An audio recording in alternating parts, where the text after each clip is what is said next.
Romanos 11 y vamos a leer los primeros 6 versículos y vamos a orar y comenzamos. Y dice así: digo entonces, ¿acaso ha desechado Dios a su pueblo? De ningún modo, porque yo también soy israelita, descendiente de Abraham, de la tribu de Benjamín. Dios no ha desechado a su pueblo, al cual conoció con anterioridad. ¿O no saben lo que dice la Escritura en el pasaje sobre Elías, cómo suplica a Dios contra Israel? Señor, han dado muerte a tus profetas, han derribado tus altares, y solo yo he quedado y atentan contra mi vida. Pero ¿qué le dice la respuesta divina? Me he reservado 7,000 hombres que no han doblado la rodilla a Baal. Y de la misma manera, también ha quedado en el tiempo presente un remanente conforme a la elección de la gracia de Dios. Pero si es por gracia, ya no es a base de obras. De otra manera, la gracia ya no es gracia. Y si por obras, ya no es gracia. De otra manera, la obra ya no es obra. Entonces, Padre, abre nuestro entendimiento, abre la capacidad para comprender tu verdad. Necesitamos de tu revelación y aquí está tu palabra. Pero necesitamos que tú nos ayudes a entender las verdades y que a través de tu palabra podamos conocerte a ti. Ese es el propósito de estudiar la Biblia. Conocer al autor de este libro que se ha revelado a sí mismo en estas hojas. Entonces, te pedimos estas cosas en el nombre de Jesús. Amén. Romanos 11 responde a una pregunta que es importante, a lo mejor no es una pregunta que está comúnmente en nuestra mente, pero es una pregunta importante y vamos a explicar por qué es importante. Pero la pregunta que Pablo responde en este capítulo es algo que él ha venido básicamente desarrollando en el capítulo 9 y en el capítulo 10, y es ¿cuál es el estatus de la nación de Israel como grupo étnico con Dios? ¿Cómo es el trato que Dios tiene con esa nación que él llama en el Antiguo Testamento su nación, su gente? Entonces, todo el desarrollo del argumento que Pablo explica en el capítulo 11 gira alrededor de una sola pregunta que se manifiesta de dos formas distintas, pero básicamente la misma línea de idea. Y las preguntas las encontramos en el verso 1. La primera pregunta que Pablo hace es: ¿ha desechado Dios a Israel? Y la connotación de esa pregunta es para siempre. O sea, los ha desechado para siempre. Esa es la idea de lo que Pablo está preguntando.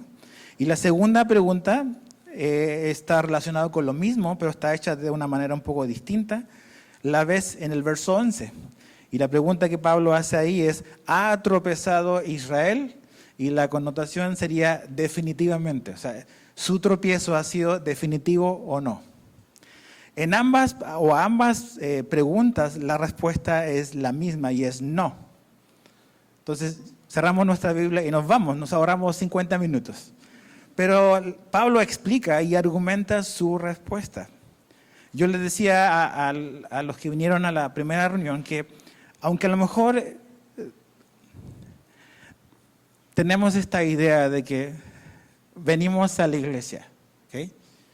Y queremos escuchar a lo mejor un sermón, una enseñanza que me ayude el día de mañana con mi hijo rebelde, que me ayude mañana con los problemas que tengo en mi matrimonio, o que me ayude la próxima semana porque tengo una junta difícil de trabajo. Todas esas cosas, esas ayudas son válidas, pero ¿por qué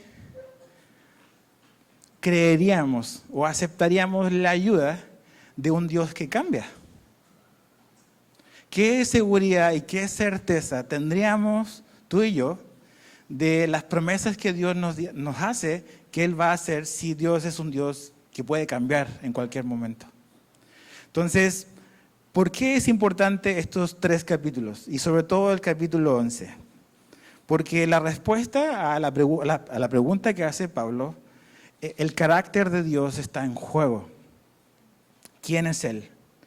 Y básicamente lo que Él ha venido desarrollando es esta idea de los judíos cristianos que están en la iglesia en Roma, que son un grupo minoritario, al ver su condición, su situación presente en ese momento, hace 2000 años atrás, casi, ellos podían pensar de que básicamente Dios ya se desentendió de la nación de Israel como un grupo, que ya aparentemente Dios no muestra cierto favoritismo o cierto afecto hacia ellos. Entonces, la pregunta es, si Dios desechó a Israel, ¿cómo puedo estar seguro de que Dios cumple sus promesas?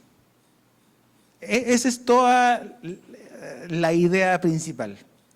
Si Dios desecha a un pueblo que Él llama, este es mi pueblo, si Dios se rindió con ellos, ¿qué seguridad tenemos nosotros de las promesas que Él hace las va a cumplir?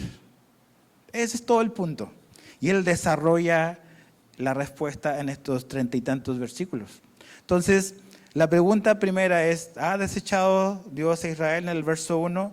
Y la respuesta es categórica. Dice, de ningún modo. En el verso 2 dice, Dios no ha desechado a su pueblo. Esa es la respuesta corta.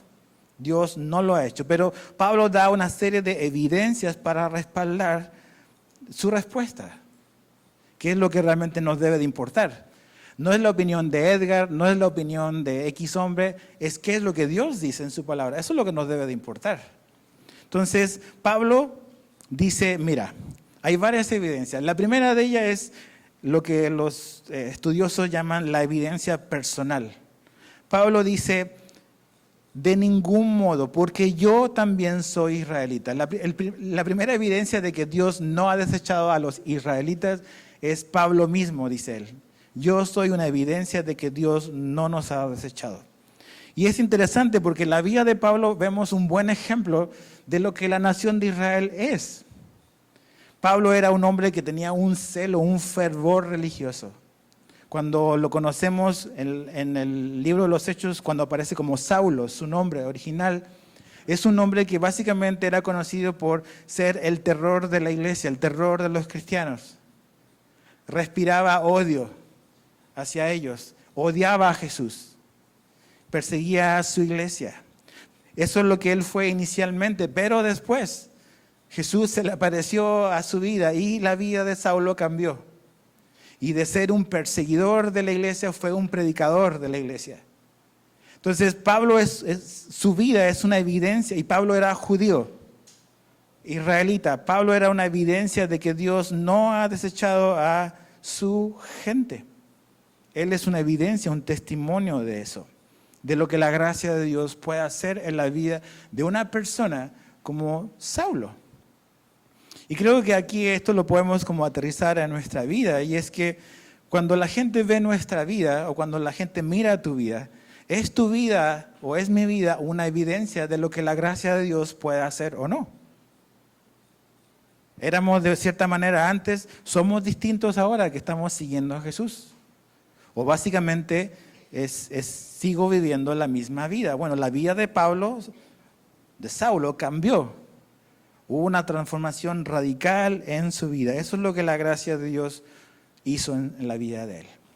Me gusta lo que un hombre llamado Dietrich Bonhoeffer escribió. Dice, tu vida como cristiano debería hacer que los no creyentes cuestionen su incredulidad en Dios. Que al ver tu vida, la gente que no conoce a Jesús como que cuestione su ateísmo al verte a ti, al ver cómo tú vives una vida que está siguiendo a Jesús. Entonces Pablo, su cambio, su transformación es una evidencia de la gracia de Dios, y él era israelita.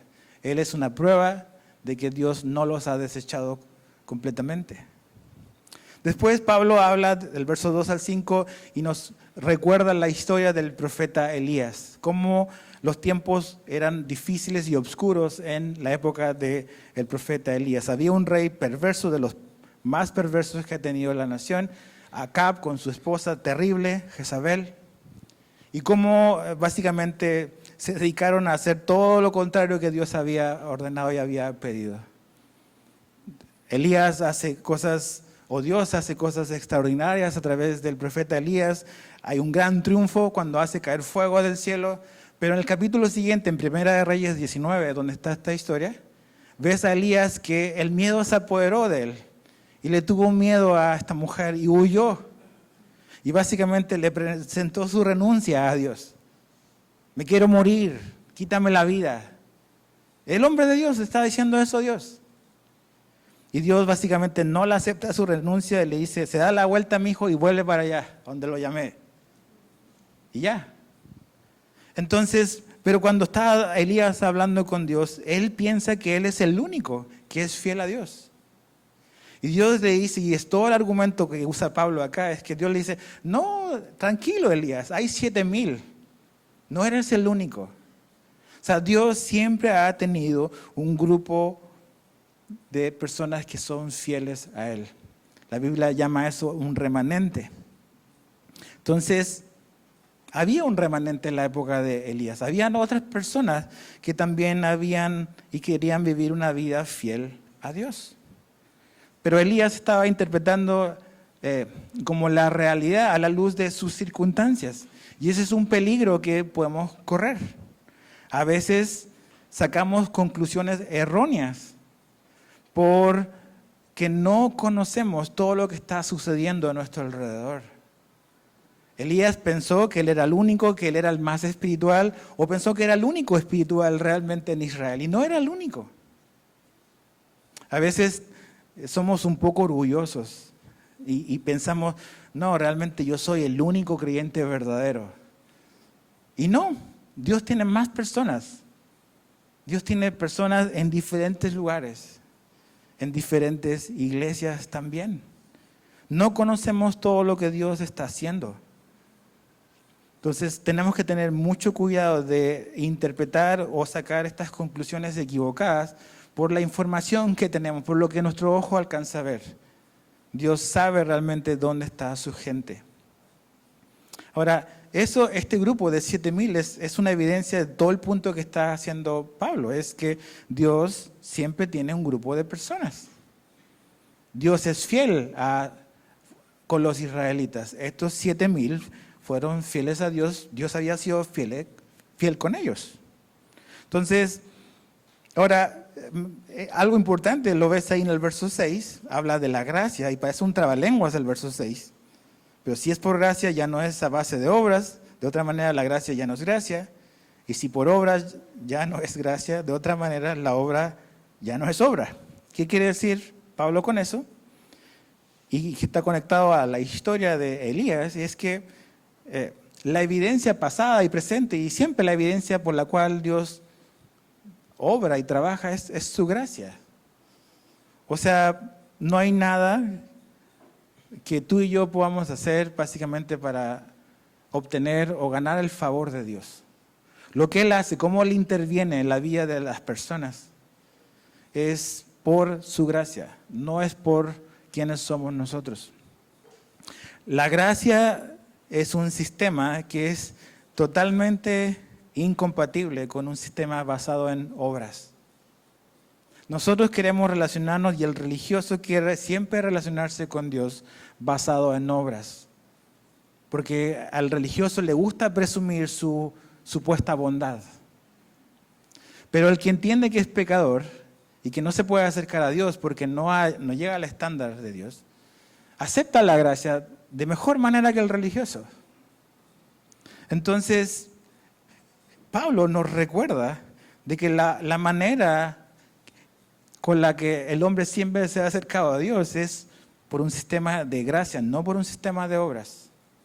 Dios siempre ha obrado de esa manera con el hombre.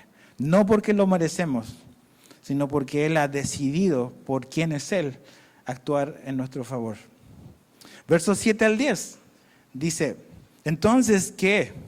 Aquello que Israel busca no lo había alcanzado, pero los que fueron escogidos lo alcanzaron. Y los demás fueron endurecidos. Tal como está escrito, Dios les dio un espíritu embotado, ojos que no ven y oídos que no oyen, hasta el día de hoy. Y David, otro texto del Antiguo Testamento, y David dice, el verso 9, su banquete se convierta en lazo y en trampa y en piedra de tropiezo y en retribución para ellos. Oscurezcanse sus ojos para que no puedan ver y dobla sus espaldas para siempre. Básicamente lo que Pablo está citando son dos textos del Antiguo Testamento. Uno es Isaías y el otro es Isaías 29 y el otro es el Salmo 69. En ambos, básicamente la idea principal es lo que Dios está mostrando, está anticipando, es que Israel históricamente ha tenido problemas de dureza de corazón y ceguera espiritual. Son muy pocos realmente, como dice ahí, los que han creído y los que han sido humildes para acercarse a Dios mediante la fe. En general han sido tercos, pero no es un problema solamente de ellos.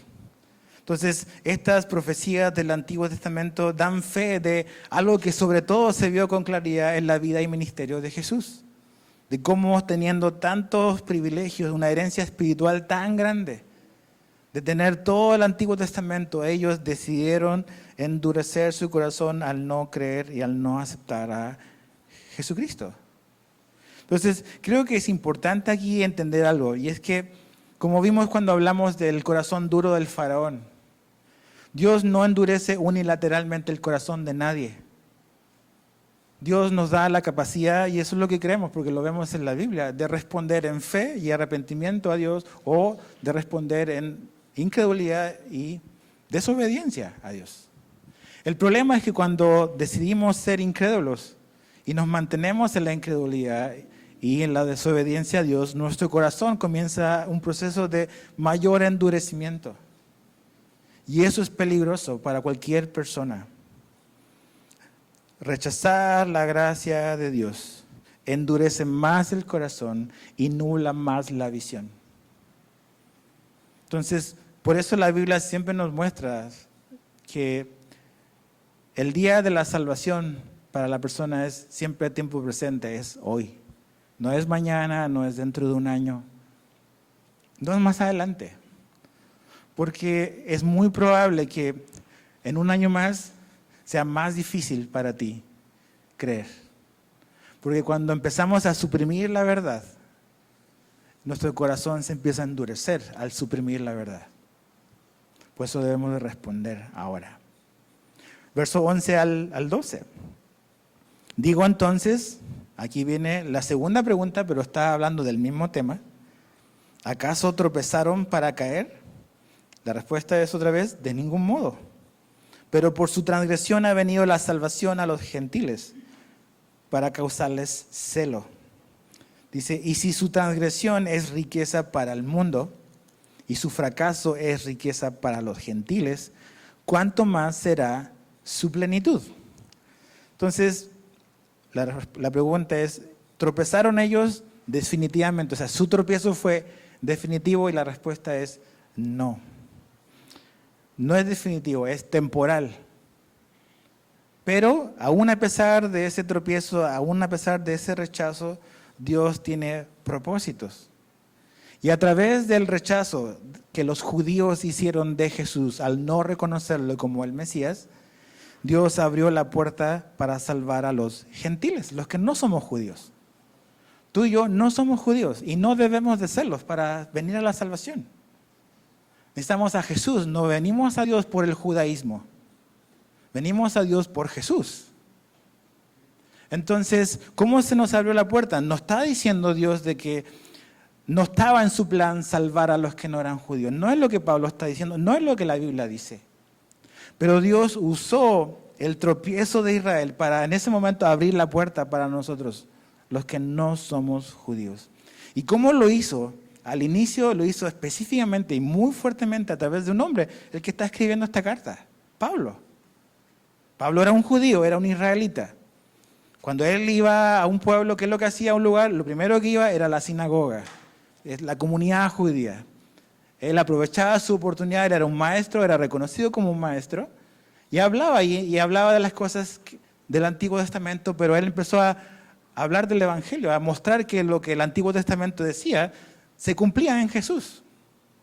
Eso le cerró las puertas y los judíos, algunos lo odiaron y lo persiguieron. Pero en un momento puntual, y quiero leerte, va a aparecer ahí en la pantalla, es Hechos 18:6.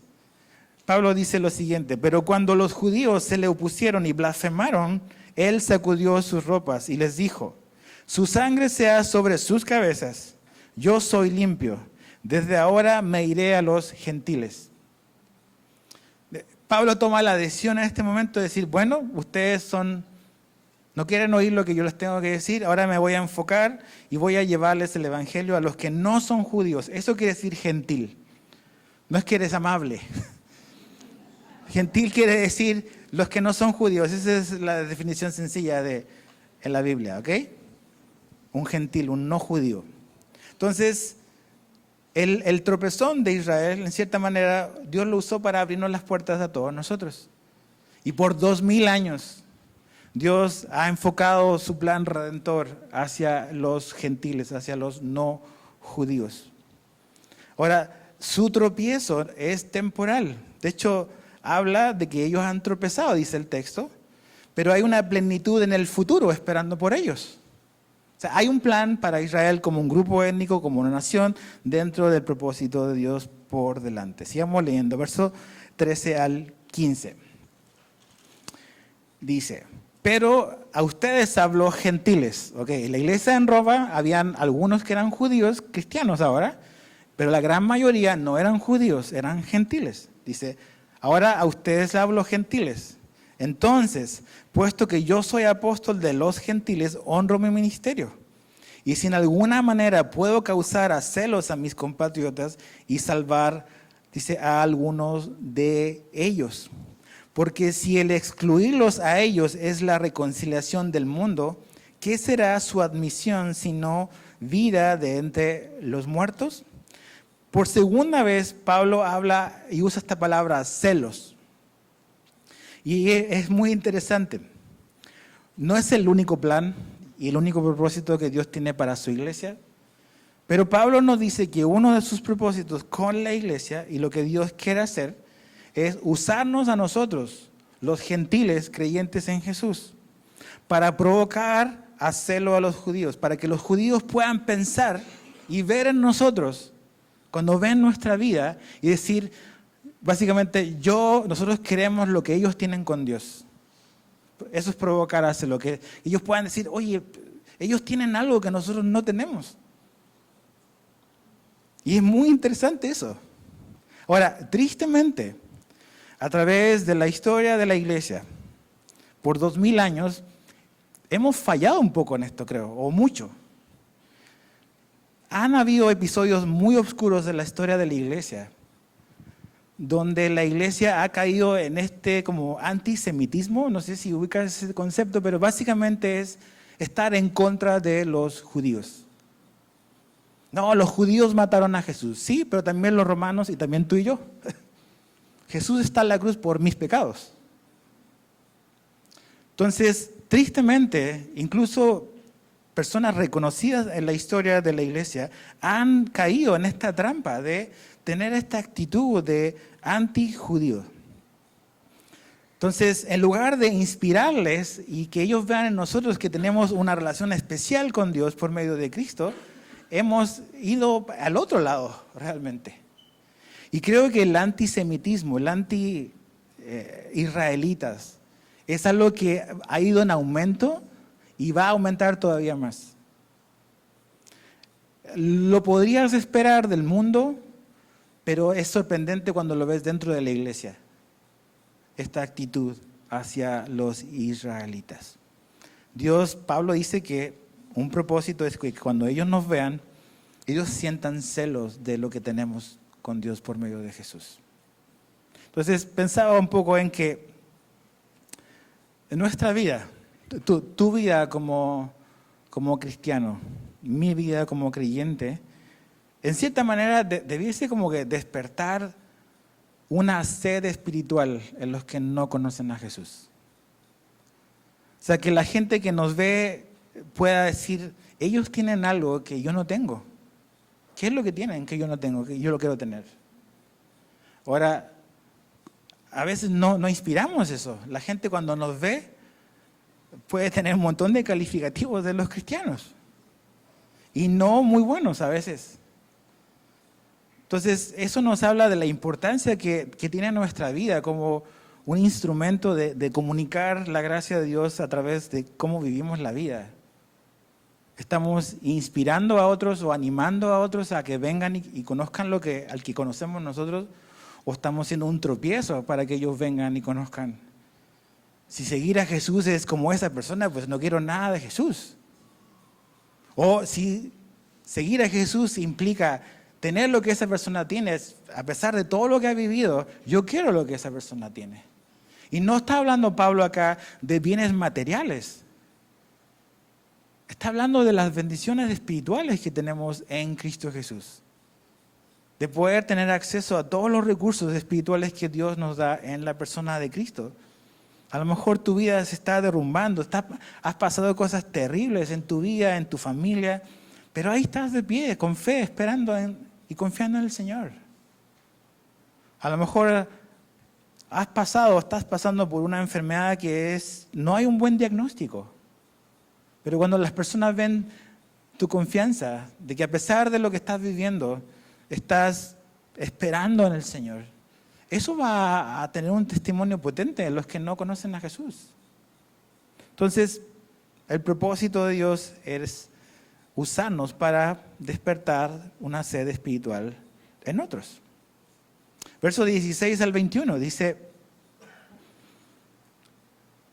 y si el primer pedazo de masa, y aquí Pablo va a dar dos ilustraciones para mostrarnos un principio.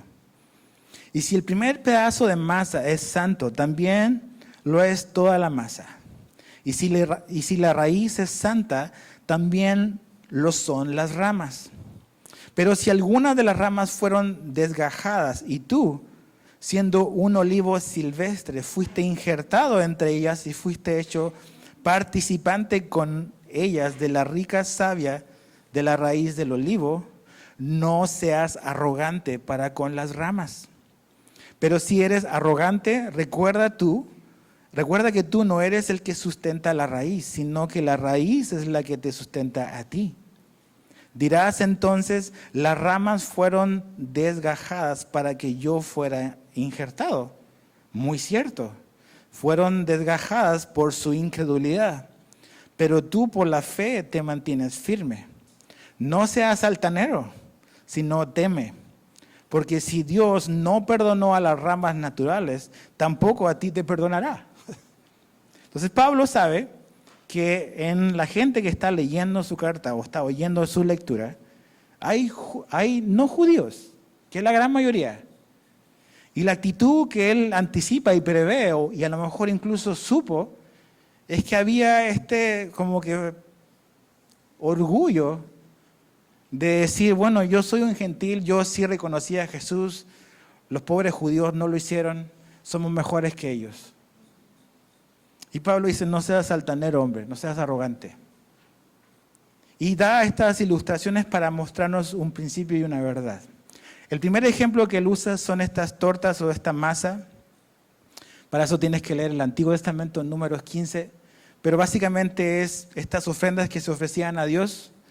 Esta torta en ofrecimiento a Dios, la primera que se hacía, básicamente cuando se la dedicabas a Dios, toda tu cosecha quedaba santificada, por decirlo de alguna manera. O sea, ese pan inicial influía en toda tu cosecha, en cierto sentido. Estaba conectada. El principio es que lo primero que se ofrece, o la consagración que tiene lo primero, se transmite a todo lo demás que está conectado. Esa es la idea general. Después, un poco más complejo es del olivo. Y habla de la raíz, habla de las ramas. Y obviamente en un olivo la raíz es lo más importante. En un árbol la raíz es lo que determina cómo va a crecer el árbol. Y dependiendo de la naturaleza de la raíz es el tipo de ramas que va a salir, ¿no? Entonces el principio es el mismo. La raíz es el origen y su naturaleza. La naturaleza de la raíz determina qué tipo de ramas brotan de ella. No te quiero aturdir con todo esto, a lo mejor ya te perdí. Pero lo que Pablo quiere decir es que no podemos ser orgullosos y considerarnos superiores a los israelitas, porque esta raíz y este primer pan, creo que la interpretación más acertada es que Pablo se está refiriendo a algunos que él va a mencionar más adelante, que son los padres, que Dios hace estas cosas por amor a los padres de ellos, que son los patriarcas. Una palabra no muy famosa ahora, patriarca, pero es lo que la Biblia dice. Entonces, ¿quiénes son los padres? ¿Quiénes son los patriarcas? Los que constituyen como las raíces de los israelitas. Es Abraham, Isaac, Jacob. Ese es el grupo y la familia a través de la cual Dios llamó y edificó y construyó y levantó esta nación que conocemos como Israel. Y esas son las raíces, ese es el primer pan. Entonces, eso nos habla de que sí, hay personas, la gran mayoría de los israelitas no ha creído en Jesús. Pero como muestra Pablo en la historia, eso no quiere decir que en el futuro no puedan ser reinjertados, porque Dios tiene el poder para hacer eso. Entonces no debiese de producir en nosotros, los que no somos judíos, un espíritu o una actitud de superioridad ni de orgullo al nosotros haber sí creído en Jesús y menospreciarlos a ellos porque no lo han recibido. Porque Pablo nos dice, nos recuerda que simplemente tú y yo somos silvestres. O sea, es como una dosis de humildad. Somos árboles silvestres y por la gracia de Dios Él nos injertó. Pero hemos sido beneficiados de algo que no tenía que ver con nosotros. Tú y yo hemos sido bendecidos por el ejemplo de la vida de un hombre llamado Abraham. Y nosotros no somos israelitas. Tú y yo hemos sido bendecidos con la vida y el ejemplo de un hombre como Jacob. Cómo Dios lo cambió. Hemos obtenido los beneficios de lo que ellos son. Pero eso es algo que Dios estaba haciendo con un grupo en específico. Nosotros no somos israelitas, pero hemos sido beneficiados por eso. Entonces, estamos conectados a esto por gracia, no porque lo merecemos. Entonces, es parte de la bondad de Dios que podamos ser participantes de lo que Dios empezó a hacer con este grupo de personas. Ahora, sigamos viendo, verso 22 al 24. Mira, pues la bondad y la severidad de Dios. Severidad para los que cayeron, pero para ti, bondad de Dios, si permaneces en su bondad. De lo contrario, también tú serás cortado. Y también ellos, si no permanecen en su incredulidad, serán injertados, pues poderoso es Dios para injertarlos de nuevo. Porque si tú fuiste cortado de lo que por naturaleza es un olivo silvestre, y contra lo que es natural fuiste injertado en un olivo cultivado, ¿cuánto más estos que son las ramas naturales serán injertados en su propio olivo? Está como que complejo. Pero ¿qué es lo que Pablo nos está diciendo? Primero dice que hay dos cosas que debemos de apreciar. Habla de la bondad de Dios y de también su severidad. Entonces, ¿dónde vemos la severidad de Dios? En que estas ramas, que son las ramas incrédulas, fueron cortadas. Israel, la gran parte de Israel endureció su corazón en contra de la verdad de Dios, no reconoció a Jesús y fueron marginadas. Temporalmente también ellos como grupo étnico, como nación, como un colectivo de gente, también fueron puestos temporalmente a un lado. Eso nos abrió la puerta a nosotros, los que no somos israelitas, y eso es una demostración de la bondad de Dios para con nosotros. Ellos rechazaron por su incredulidad, nosotros fuimos reinjertados injertados porque creímos en Jesús. Pero todo tiene que ver con la bondad y la gracia de Dios. Ahora, Pablo ya nos viene anticipando de que en un futuro Dios va a restaurar las cosas. Hay una esperanza, hay una gloria que viene más adelante para Israel, para la nación de Israel como un grupo étnico. Porque dice que Él tiene el poder para volverlos a injertar. El rechazo de Israel, las dos preguntas, ¿ha desechado Dios a Israel? No. ¿Su tropezón fue definitivo y para siempre? No. Dios los va a volver a injertar porque Él tiene el poder para hacer eso.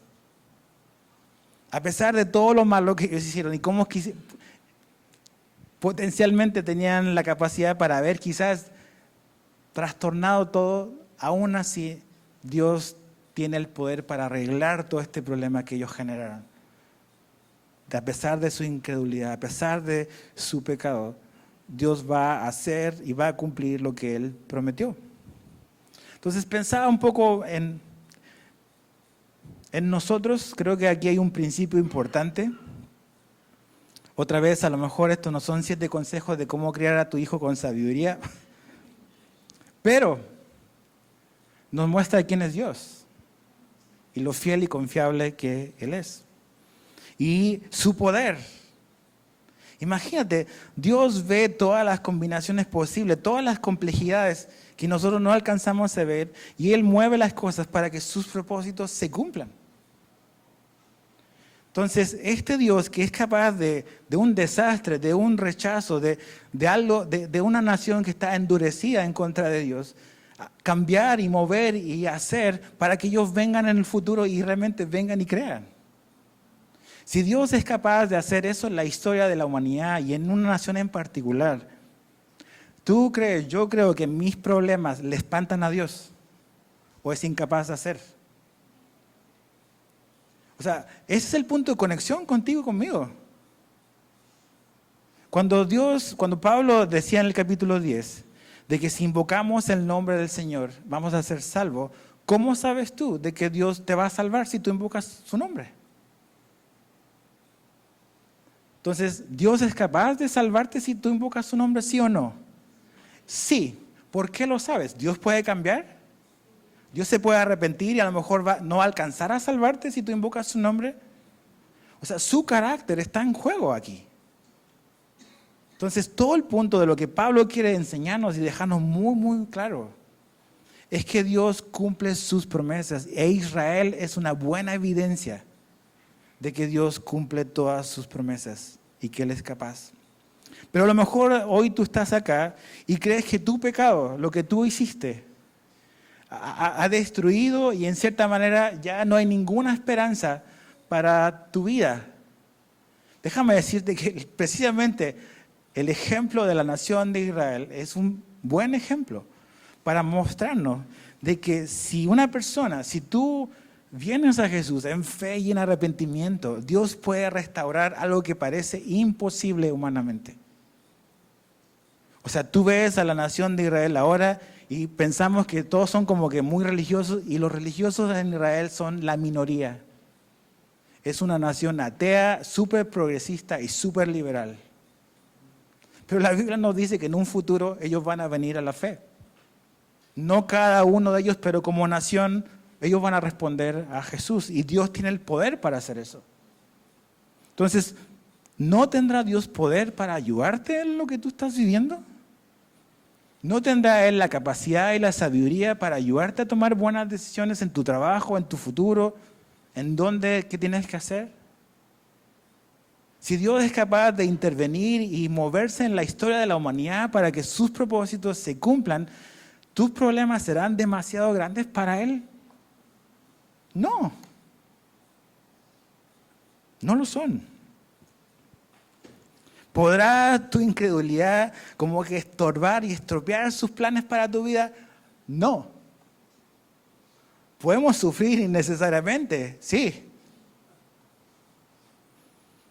Pero sus planes y sus buenos propósitos para su gente, Dios los va a cumplir.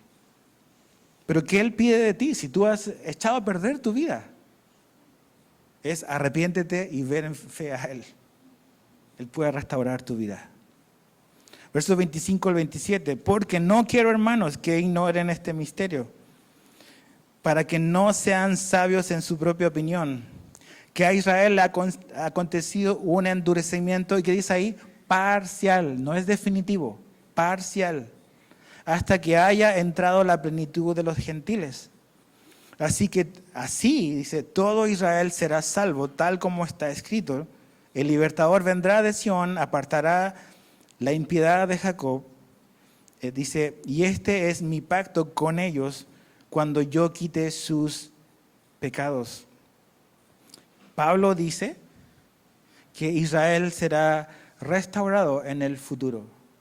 Y se está refiriendo no a la iglesia, se está refiriendo a este grupo de personas colectivamente llamado la nación de Israel. Ellos están ahora, como dice aquí claramente, en un endurecimiento y ceguera temporal. Pero habrá un momento en el futuro cuando Dios se enfoque nuevamente en su plan redentor para salvar a su nación. Esto creo que es muy importante, porque aquí es donde han surgido algunas doctrinas que creo que son erróneas. A veces hay una doctrina o una manera de interpretar este capítulo cuando dice que todo Israel será salvo. Dicen, sí, todo Israel es la nueva Israel, es la iglesia. Creo que es una interpretación errónea de eso. Esa teología se llama la teología del reemplazo. Y lo que esa teología sostiene es que básicamente la iglesia cristiana ha reemplazado a Israel, que la iglesia es la nueva Israel. Entonces, esta interpretación lo que enseña es que todas las promesas, todas las bendiciones dadas a Israel en el Antiguo Testamento fueron y han sido transferidas a la iglesia cuando Israel como nación rechazó a Jesús. Ahora, este texto desacredita esa interpretación, porque vemos claramente que Dios dice que el endurecimiento de Israel, está hablando de un grupo étnico, no está hablando de la iglesia, es temporal, que Dios va a restaurarlo y dice, y todo Israel será salvo. No está diciendo que individualmente cada uno de ellos, la idea es que como grupo étnico ellos van a venir a un punto donde van a reconocer que Jesús es el Mesías. Y eso está por delante, en el futuro.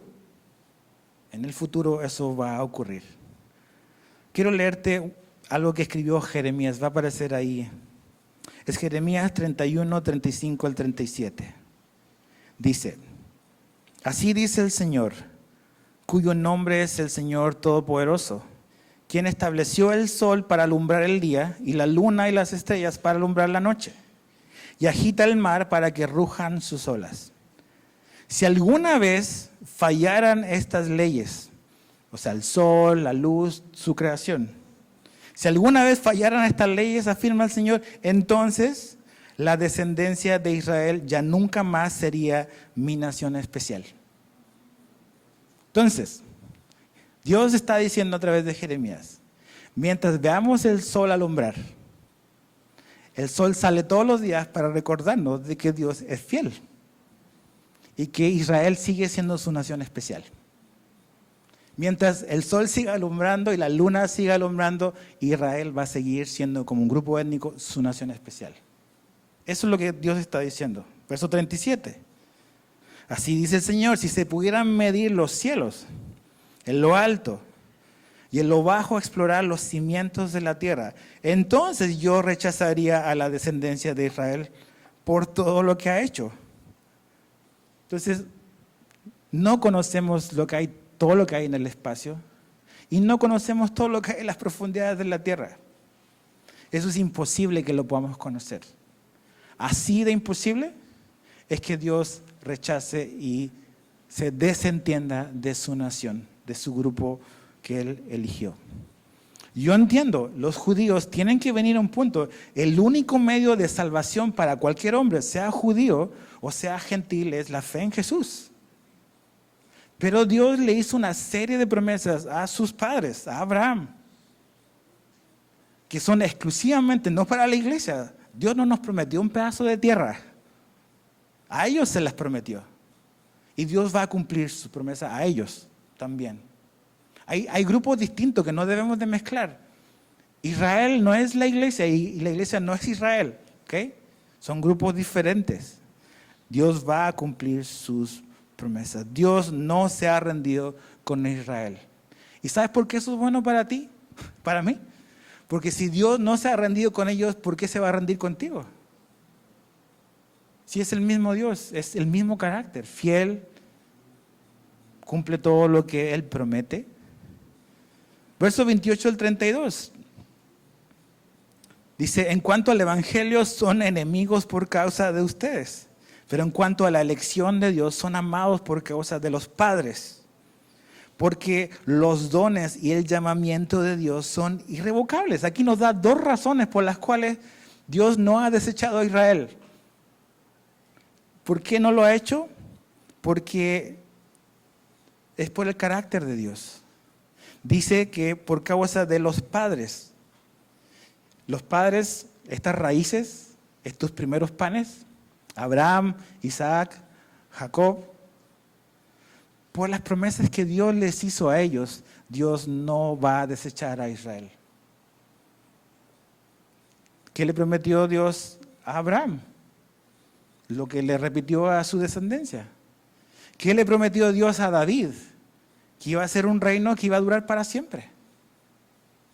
¿Va Dios a cambiar sus promesas? ¿Va de repente a hacerse el desentendido? No.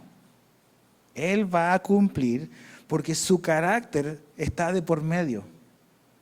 Él, las promesas que hace, Él las cumple. Y me encanta eso, que por causa de los padres Dios va a cumplir su promesa. O sea, de verdad, Dios amaba a Abraham. Dice, mi amigo Abraham. Tú puedes decir que Dios es tu amigo, pero que Dios diga de ti que eres su amigo es otra cosa. Y Dios dice de Abraham, ¿cómo le voy a ocultar esto a mi amigo Abraham? Por amor a Abraham, Dios va a cumplir su pacto con su gente. Y es la misma razón por la cual Dios te ama a ti. Dios te ama a ti porque ama a Jesús. Y Dios te ama a ti por causa de Jesús. Por eso estamos seguros. Porque sabemos que tú y yo no hemos dado todo el ancho, no, quedamos cortos. Pero la razón por la cual Dios nos ama es porque ve a Cristo en nosotros. Ve a Jesús, ve a su Hijo. Y Dios nos ama. Lo otro que dice importante por la cual Dios no ha desechado a Israel es porque dice que sus llamados son irrevocables. O sea, Dios no escribe algo con la mano para borrarlo con el codo. Dios no cambia así. Su carácter está de por medio. Dios no cambia. Entonces, porque Dios no cambia, tú puedes tener seguridad de que si Dios te dice que si tú invocas su nombre, tú vas a ser salvo. Porque Dios es quien Él es, tú y yo podemos confiar en que cuando Él nos dice que todas las cosas nos van a ayudar para bien, eso es lo que va a suceder. Porque eso es lo que Dios va a hacer. Cuando Dios dice, ¿y por quién es Él? Cuando Él dice que nada nos podrá separar de su amor, es porque nada nos podrá separar de su amor. Porque Dios cumple y hace todo lo que Él dice. Él no cambia. Sus llamados son irrevocables. ¿Cuánta gente te ha dejado mal y te ha prometido cosas que no cumple? Podemos sacar nuestro historial. Ok, ¿cuántas veces tú no has cumplido cosas que le has prometido a otros? Ok, no tenemos ninguna razón para desconfiar de Dios. Ninguna. Todo lo que Él dice, Él lo va a hacer. Y eso, ahí debe estar arraigada nuestra fe. Verso 28 al 32 dice, perdón, eso ya lo leímos. 30 dice, pues así como ustedes en otro tiempo fueron desobedientes a Dios, pero ahora se les ha mostrado misericordia por razón de la desobediencia de ellos, así también ahora estos han sido desobedientes para que por la misericordia mostrada a ustedes, también a ellos ahora les sea mostrada misericordia. Verso 32, porque Dios ha encerrado a todos en desobediencia para mostrar misericordia a todos. J.B. Phillips pone este versículo de otra manera un poco más entendible a lo mejor, a ver si te ayuda. Dice, así como en el pasado ustedes fueron desobedientes a Dios, pero ahora han encontrado la misericordia que podría haber sido de ellos si no fuera por su desobediencia, está hablando de los judíos. Así también ellos en este momento son desobedientes. Eventualmente compartirán la misericordia que se les ha extendido a ustedes. Dios ha encerrado a todos los hombres en la prisión de la desobediencia para poder tener misericordia de todos. Entonces, lo que nosotros tenemos ahora es lo que ellos rechazaron por su incredulidad, pero en el futuro ellos van a tener también lo que nosotros tenemos ahora. Van a venir a una fe en Jesús. Pero el versículo 32 es tremendo, porque dice, Dios ha encerrado a todos los hombres en la prisión de la desobediencia para poder tener misericordia de todos. O sea, Dios no nos puso en la cárcel porque Él es caprichoso y porque nos quiere. Nosotros nos pusimos en la prisión por nuestro pecado. Somos prisioneros del pecado. Pero ¿qué es lo que Dios le muestra a los que están prisioneros? Misericordia. Nosotros cuando alguien está en la cárcel, se lo merece, seguro. Está ahí por algo. Somos como los amigos de Job. Le pasa esto porque hay algo que hizo. ¿Y Dios qué es lo que hace? A los que están prisioneros les muestra su misericordia. Verso 33 al 36. Oh profundidad de las riquezas y de la sabiduría y del conocimiento de Dios. ¿Cuán insondables son sus juicios e inescrutables sus caminos? Pues ¿quién ha conocido la mente del Señor? ¿O quién llegó a ser su consejero? ¿O quién le ha dado a él primero para que se le tenga que recompensar? Porque de él, por él y para él son todas las cosas. A él sea la gloria para siempre. Amén. Esta es como una explosión de adoración. Pablo termina como que así, adorando a Dios. Esta es una buena razón, no es el punto principal del mensaje, pero es una buena razón para la gente que cree que la teología o la doctrina o profundizar en el conocimiento de Dios no es provechoso. Cuando conocemos las profundidades de Dios nos va a llevar a adorarlo. Nos va a dar razones para adorar a Dios. Y eso es lo que Pablo termina haciendo, adorando a Dios. Me encanta lo que dice. ¿Quién ha conocido la mente del Señor? O sea, tú ves el plan de la historia del hombre, dices, ¿cómo Dios va a cumplir sus propósitos aquí? El plan está perdido. Dice, Israel, mira lo que hizo. No, el plan no está perdido. ¿Quién puede llegar a ser su consejero? Y ahí estamos nosotros orando. Señor, yo creo que tú debieses hacer esto.